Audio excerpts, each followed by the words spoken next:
Hello, my name's Ian Seeger from Pilot Career News. On the 6th and 7th of November, we held our very first virtual edition of Pilot Careers Live. We streamed over 30 different seminars with 60 speakers. There were 2 days packed full of great information. Of course, we recorded everything, and you're about to watch one of the videos from the event. Before you do, I just want to thank our sponsors, Bose, Alsim, Entro, and of course Pulis. Without them and without the exhibitors, it wouldn't be possible. The exhibitor pages are still live, so feel free to head on over there, go to www.pilotcareerslive.com and click through to the exhibitors. There's loads of information, loads of downloads, all sorts of great stuff there for you. Anyway, enjoy the video, and if you find it useful, really appreciate it if you click subscribe on our YouTube channel. Thank you. Bye-bye. Welcome back everybody, and welcome to our second panel discussion of the morning. The topic of this session is the training routes, ATO management panel taking control of your training. We've got a real excellent panel of speakers here today from a variety of different ATOs, and in just a moment I'm going to ask each of them to introduce themselves to you. To my right, actually live here in the studio, we've got Rod Wren from Wings Alliance. So I think it might be best to go to Rod first for your own intro. Thanks, Karen. As you just said, my name's Rod Wren. I've been in the aviation industry for quite a few years now. I started out in the RAF before joining Oxford Aviation Training some 30 years ago as head of training. I moved on to CTC Aviation Training, where we both met. Yeah, we did indeed. I'm now a director of Bristol Ground School and the Wings Alliance. And the Wings Alliance sponsors and mentors pilots through their training and offers APS MCC courses. Excellent. Thank you very much indeed, Rod. Yeah, we met many years ago. So it's quite funny coming back and meeting all these people in these different scenarios and wearing different hats. But welcome. Thanks very much for joining us today. Okay, so we have 6 other panel members who are with us remotely this afternoon. Sadly, it would have been great to have everybody here, but we can't, as you all know. So next I'm going to ask George from Ignatia to introduce himself. Hi, George. Hello there, good afternoon, everyone. Thank you very much for this one, and congratulations for the whole organization. It's amazing what you have achieved so far. My name is George Sedafilidis. I'm the Business Development Director of Ignatia Aviation, responsible for all the airline contracts and the B2B contracts of the Academy. I'm into this, I'm with Ignatia the last 8 years and growing more. So I'm really looking into today's discussion. Fabulous. Thank you very much. Good to have you here with us, George. Next up, Lorenzo, please. Hello, everybody. My name is Lorenzo. I am the accountable manager and accountable manager, Director General of Urbe Aero ATO. We are based in Rome, the capital of Italy, and we offer MPL courses, ATPL integrated and ATPL modular. Thank you for invitation. Thank you for joining us, Lorenzo. Thank you. Next over to Kyle from Afta. Hi, I'm Kyle from Atlantic Flight Training Academy in Southern Ireland. I've been flying for over 30 years. Started in the University Air Squadron, was an aerospace engineer with Bombardier, and then lucky enough to get into Aer Lingus and flew turboprops 737 and A330. I've now been in the training arena for the last sort of 15 years. Currently the training manager here, so I overlook or have oversight for all the training programs we have. And similar to the others, we do MPL integrated and all the modular programs you can think of. Great, thank you. Thank you very much. Next is Ollie from Pilots Paradise. Yeah, hi everyone. Ollie Fisher from Pilots Paradise in sunny Florida. My background is RAF for 12 years, flying the VC-10, instructing. Then currently actually with British Airways, flying the A320 out of Heathrow. And I'm currently the Vice President for marketing for Pilots Paradise Academy out in Florida. And they're predominantly looking at trying to debunk 2 big industry things at the moment, which is low quality training and overpriced training with sort of false promises at the end. So we're trying our best to get high quality training to people for the best possible value. And we're doing EASA and FAA training equally. Fabulous. Thank you. And last but by no means least is Sarah from Helicentre Aviation. Hi everyone, nice to meet you. I'm Sarah Bowen, Director and Head of Training at Helicentre Aviation. I'm here to put my perspective on rotary helicopter pilot careers. And we're an ATO based in the centre of the UK, so in Leicester, and we specialise in professional pilot training to industry. We work very closely with industry to look at the requirements for flight crewing globally. We're partnered with Bristow Helicopters. We've got lots of courses. We're approved for all the different various courses, modular and integrated rotary. And hopefully I'll be able to help answer any helicopter specific questions that you've got. Brilliant. Thank you very much, Sarah. So we've opened up the feed for people to put questions through as the panel's going on, but in the main we'll probably hold those for the Q&A panel a little bit later on today. But so, as we said, the session title is Taking Control of Your Training. And really my first question to you guys about this is, what would your top 3 tips be to somebody thinking about going into training at the moment? And simply because it's easy for me at the moment, I'm just going to turn to Rod to go first. Obviously, the big issue for everybody thinking about training is the other end of the training, in other words, the job market when they graduate. And you will find wide opinions about when the aviation industry will recover in a significant way. And indeed, once it recovers, what the pilot recruitment market will look like, because as we know, there are many, many pilots who are fully qualified, experienced, who are currently unemployed. So it's a bit of a guessing game at the moment, looking forward to graduation. So my top tip really is take control over the pace of your training. If you're considering starting training now, that's not a bad idea necessarily, but it is a bad idea if you don't have any control over the graduation date. So you want to graduate after the airline market picks up and when the airlines start recruiting low-hour pilots. Not just recruiting, but recruiting low-hour pilots. So a means of training that means that you can control the graduation date is tip number 1. I think tip number 2 is one that applies in any times, not just now, and that is before you commit an enormous amount of time and money to a career, make sure it's the right career for you. So the first thing I would advise people to do is do assessment. Get assessment from someone who is not trying to sell you a course on your prospects, where you stand, how you are in the pilot competencies we've talked about already, what you can work on over the next 2 years. Because airlines aren't just looking for people's ability to fly, they're looking at the person. They're looking at their interpersonal skills, the wider range of non-technical skills, and knowing where you stand right now at the beginning of your training, giving you the opportunity to develop and growth, I think is really important. So tip number 2 is get assessment before you start. And I guess tip number 3 is something that's been touched in presentations already, is have a plan B. In these circumstances, going all in, life isn't a poker game, going all in on flight training with no backup, committing all of your money, I think is unwise. So do it in a controlled, planned, sensible way. Take time overseeing what's going to happen as things unroll over the next couple of years. Yeah, good advice. Guys who are not here with us, anybody would like to add additional tips to that? Yeah. Ollie, you go. I think absolutely on the preserve the money side, I think that's got to be the number 1 really. So I think looking at schools that you don't have to put big deposits down up front, I think that's a really good tip. And a kind of a pay-as-you-go mentality is probably the best way of doing it. I think the idea of keeping your income, keeping a job going is a really good idea. Maybe, but then the problem with flying, again, the continuity is so important.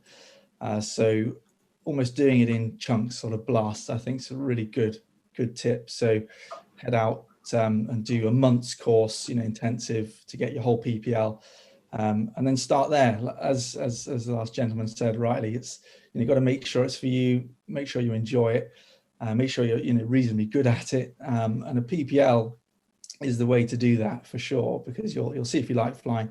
It's the first introduction. You can take your time, really get to know it, and it's the first step. So I think that's a really good way to go, because you can always afterwards, I mean, it can take up to a year or so to get your ATPLs. You can do those distance learning or whatever. So if you've got your PPL in the bag and you're enjoying your flying, you can go on holidays with that. You can go flying around, anywhere you like really with a PPL. Get that hour building up slowly but surely, and that's a 2-year process. And you're almost 150 hours, 200 hours into your 250-hour course. So in reality, you've kind of broken the back of it with your ATPLs in the bag, which is what everyone hates doing. So get those done slowly but surely in the evenings with your job. Get your pilot license, and just start building up those hours, and just add to it when you can. Add your night rating when you can. Add your IRR when you can. Your instrument rating restricted, and just keep building it up. But I would also sort of advocate doing it in chunks, so you keep that continuity, which will keep your training costs as low as possible. Yeah, thanks, Ollie. Yeah, so there's a theme building here. So, sorry, who's that, George? I would fully agree with Rod about the pre-entry selection. That's extremely important to know if you are trainable and employable. There are 2 aspects. If we can train the prospect pilot, and if he can be employed at the end. I would agree with Ollie about the large upfront payments. Everyone needs to be extremely careful on that one. And mostly what I would advise to prospect cadets, please pay visits to the academies that you would like to invest a whole career. Since once things will become better in terms of travel restrictions, please make sure that you pay a visit, you discuss with active cadets what's the situation, what's the reliability of the academy, and make sure that whatever you are planning to do is on the right way. Thanks, George. Good advice. Kyle, Lorenzo, would you like to come in here at all? Yeah, if I could. Just in terms of when you're looking at the cost of doing a course, don't forget to take into account, particularly if you're doing it modular and you have to travel and you've accommodation costs and all the other things. Certain types of courses will suit certain types of people and their financial status. An integrated course can still be a very good way to do it. What I would suggest is, if you're going to do aptitude test, is go to a training facility that up to now has got people jobs and knows the standard required.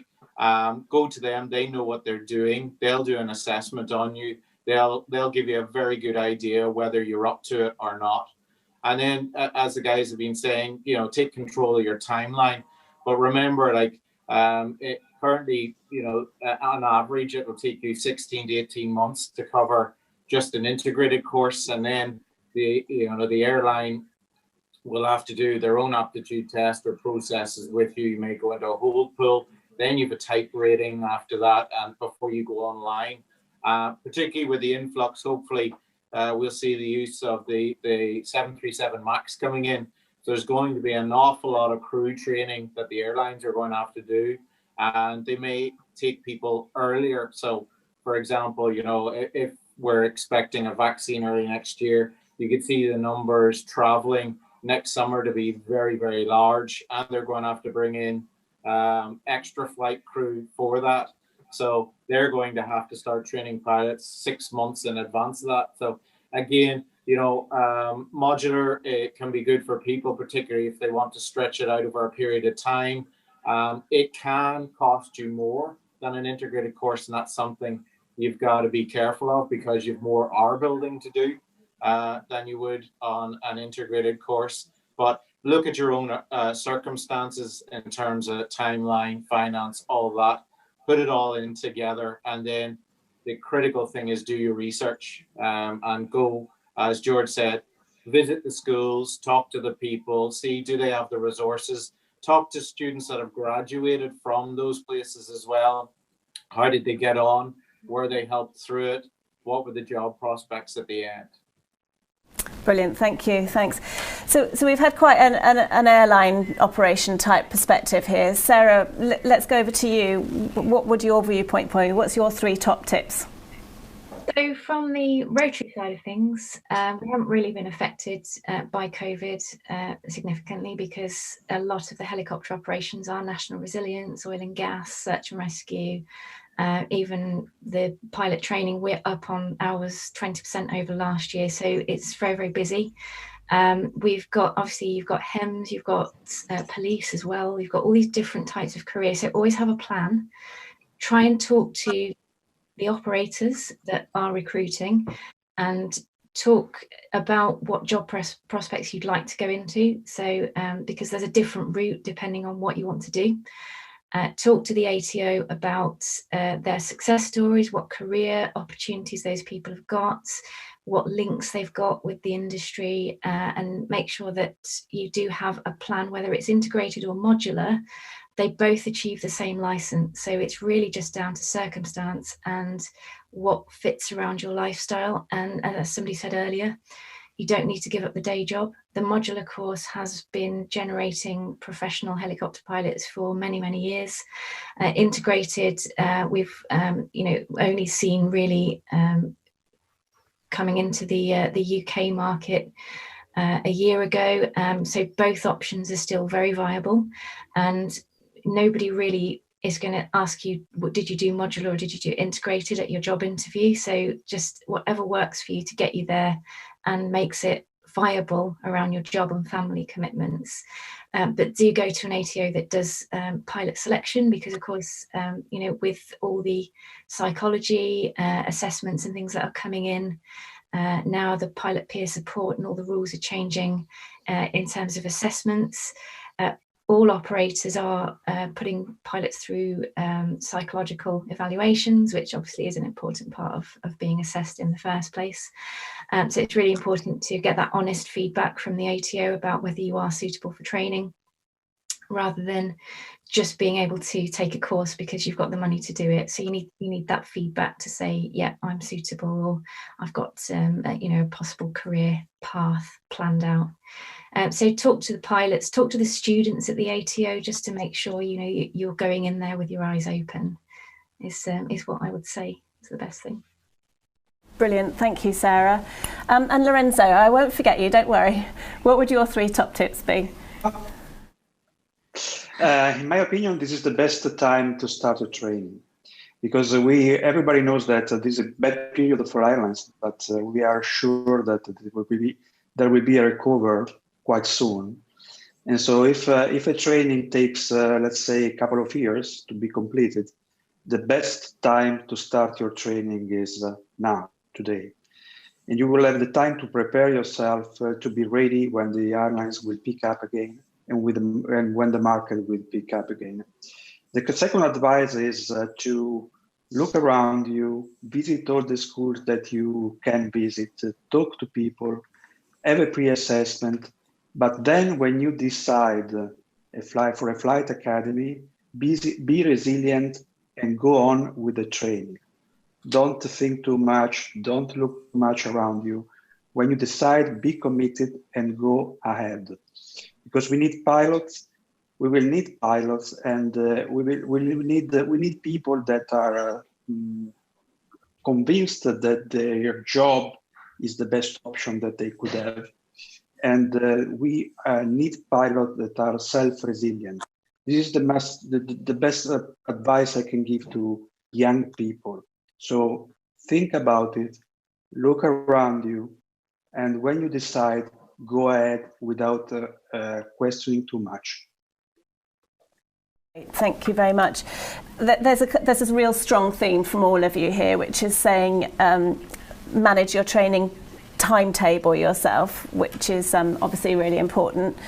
The other thing is about assessment. Make sure you go somewhere that can actually put you through a selection process, and you can make an informed decision about whether you have the skill set to actually not only do the job but cope with the training in the intervening period.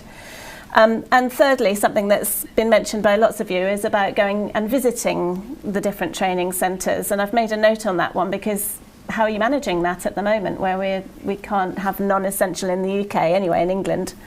What are you doing about visits to the training centres? Rod? I think all of the training centres at the moment have adapted really quickly to online discussions. You should be able to get a Zoom call with your chosen training centres straight away. The other thing, of course, is that you will be able to speak to people who have visited. A lot of the guys have mentioned talking to graduates, talking to current students. That's really important. You get a different perspective from the school's own perspective. Yeah. So talking to lots of different people, as many people as possible, taking with a pinch of salt what some people say, and getting an overall impression yourself is really important. Yeah, good. I think that's probably the case for everybody. I just wanted to cover that one off before we moved away from the visit subject. Something that we've picked up a lot over the morning is people are saying now is a really good time to go into training, because hopefully you will be able to manage your timeline and graduate at a point where recruitment recommences. But obviously there are a lot of airlines who have made pilots redundant and who have put pilots into a whole pool to recall them as business returns to a semblance of normal, at least initially. So how would you feed back to that? There's also airlines that have put people on 50% or different types of operational contracts, and they have a commitment to bring those people back to 100% first before they recruit new people into the industry. So what would your comments be on that? I'm going to pick on somebody here. How about Kyle? Can I go to you? Yeah, sure. We saw before, we went into COVID that there was a requirement for pilots. Yeah, this has put it sort of a plateau, if not stops that for a while. But if you look at the overall picture from the 1960s onward, and we had some dips in it from 9/11 and previous viruses and things like that, the trend is always upward. More people are traveling. I think you're going to see the low cost carriers, if there's a vaccine early next year coming, really ramping up very, very quickly. And it always happens. We've seen, unfortunately, some of the airlines, go bust and things, but for any vacuum, there's always someone to fill it. And you'll see other airlines cropping up, and you've probably seen names coming out like as Emerald Airways coming out of the likes of maybe the Flybe, CityJet, Stobart, those types of areas. You can see Aer Lingus UK being talked about. There are always, in a downturn, there are always opportunities for these large companies, and we've seen a lot of restructuring as well to make themselves more efficient. So unfortunately, we've seen the demise probably of the A380 and the 747. Those days are gone, and now it's the large twins. And they're going all to one fleet as well. So the airlines are becoming much more efficient. They're probably going to have lower cost overheads. And once they do that, then they're going to be able to open up to the public and sell tickets at a lot lower prices. It means more people will fly. And if more people fly, you need more people to fly them. So, and we're hoping with the introduction shortly of the 737 MAX coming in, and the order books are still very high on that. Hopefully some of the airlines like Ryanair will be taking them on early next year. Then there's a lot of training to be done. A lot of airlines will maybe not use their current pilots for doing that, but will bring new pilots in. So instead of doing a conversion course from someone from the 737-800, 900, what they'll do is they'll take a brand new person in and put them straight into the 737 MAX. So, again, it's all about the efficiencies of bringing pilots in. But overall, I would say, or I would hope, that those hold pools are going to dry up very, very quickly. And we're going to see a lot more low fares airlines, and even some of the big operators becoming lower fares airlines, and more people flying, and more aircraft in the air. And we've also seen cargo. There's still, if you go on any of these apps at the minute, there's still an awful lot of airlines up there flying, and some of them have converted to cargo as well. And I think they've realized that there's an opening there, possibly, that they don't just have to fly passengers, they can do cargo. So you may see changes in the actual airline structure itself. And it's not just a passenger operation, it could be a cargo operation at night. And you don't have to have all these aircraft sitting on the ground in airports, So, and again, they need people to fly them. So, we'd see or hope that we're going to see a lot of people getting back into the industry and their jobs in the next sort of 12, 18 months. Thanks, Carl. Yeah, let's go over the pond. Ollie, what's your perspective? Yeah, I mean, for the airline I currently work for, it's an interesting thing. I think it was IATA, the body said that, they're still looking at 2023 for us to be back where we were in 2019. And you kind of think about that and you think, hold on, that's not actually that far away in reality. And, I remember it well, we see the boom and the bust. And that boom of 19 was they literally could not recruit fast enough, and we were missing flights and we couldn't keep up in reality. Now, I don't know if it will go back to that, but that was the official body predicting that. And you take into account a lot of voluntary redundancies. That's people saying, you know what, I'm kind of done. I'm at the end of my sort of life within the last few years. So there's a few early retirements, and then the natural retirements over the next 3 years. I mean, I'm not trying to be overly positive for the sake of it, but if you do the raw maths on that, 2023, 3 years away, we've just lost quite a few pilots. Hopefully all those pools of sort of furloughed pilots will come back very quickly.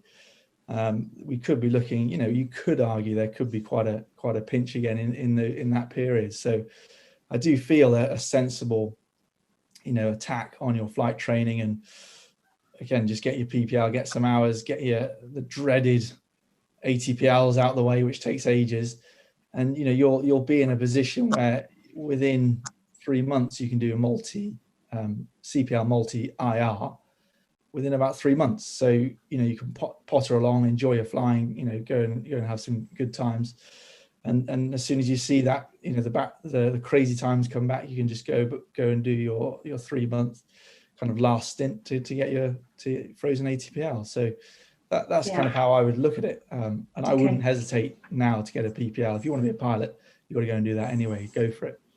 Okay, so actually that's a really good point to come in here. There's one of the questions that's come through on the feed here. There's a bit of confusion about the difference between PPL and ATPL. So could I go over, please, to perhaps George, if you could just give let's keep it snappy, if we wouldn't mind, so that we can get a couple more points in, but PPL and ATPL. Mainly the difference comes with the training method.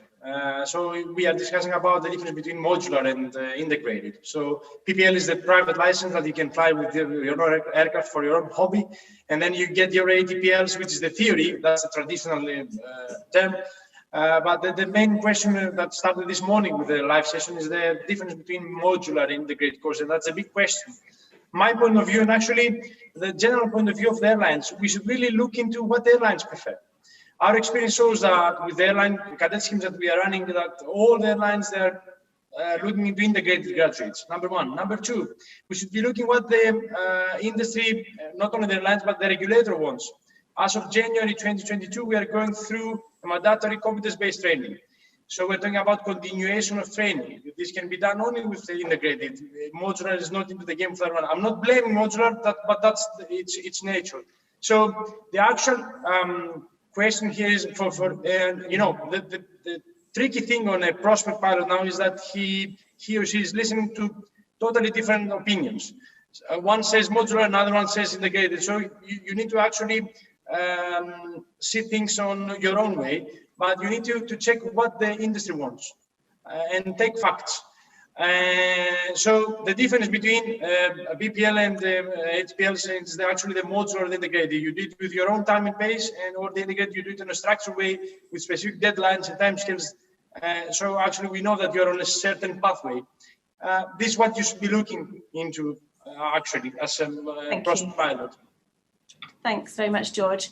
Lorenzo, we've been talking a little bit about the ATPL and the modular and the integrated and the MPL. Well, actually, MPL hasn't come in this discussion yet, and it's actually the next session after us. But what's your thoughts as to what people should be doing at the moment? I want to go inside the question or the difference between integrated and modular, because it's pretty much like a religion. So some people prefer one way and other people prefer the other way. what we tend to do here in Urbe Aero, we tend to suggest people that if they can commit for 24 months and they can do only one thing, and the one thing is training, there's no reason not to choose the integrated course. So the integrated course for us is the best way and is the course of choice to become a professional pilot. If you have another job, or if you study, if you are at the university, or if you're studying at university, of course you cannot commit for an integrated course. So the other option is a modular one. So we just treated the thing in that way. Talking about the MPL is a new, let's say, new license, not so new, but new for the majority of the school. We are the only Italian ATO certified for MPL, and we started 2 years ago with Alitalia with this type of training. Of course, MPL, if you want to join an MPL course, you have to join an assessment directly to an airline, because the MPL, the big difference between ATPL and MPL is that MPL has to involve an airline. So the big difference is that. I don't know if now you can find a lot of MPL around, because the airline company cut all the costs about training. So maybe the only way today to start a good training is the ATPL. Okay, thanks for that, Lorenzo. We're coming to the end of our session now. So I would just like to sum up, if I may, the pointers that I've picked out from this. And if you think I'm missing anything major, then please stick your hand up so that we can just get a couple of one words in from each of you if you need to. So for me, it was, I think it's recapping what I said earlier, it is chunk things up so that you can manage your own timelines. Check that you've gone through a selection process, and we've got a session later today on selection. And make sure that you are doing your research thoroughly, going around, asking the questions, speaking to past students, speaking to as many different people in the industry as you possibly can to get those answers in your head. So for me, those are the kind of 3 top points. Is there anything that anybody else would like just to add in 2 words so that we can close this session down? Silence. George, sorry, is that you? Last thing. So can I have 2 minutes? 1 minute, please. You can have 10 seconds. 10 seconds. I would agree with Kyle. He said previously that there are low-fare airlines that they are growing and they are expanding. This is Ryanair, this is Wizz Air. So I fully agree that I believe that we will be shocked in a good way how fast they will look into new graduate pilots, and they will be more selective.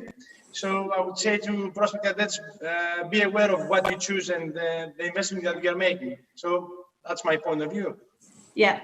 So now, thank you very much to all of you for joining us today. Thanks for all your really informed inputs. And it goes back again, go away and make an informed decision. It's your decision as an individual, those of you who are watching. This is not someone else can tell you what to do or what you should do, where you should go. It's got to be your decision. So make sure you do your research thoroughly. Thanks very much to our panellists. We're going to close this session, but aptly our next session is about MPLs. So well worth hanging on and tuning into that to learn a bit more about it. Thank you, everybody. Thank you, Karen.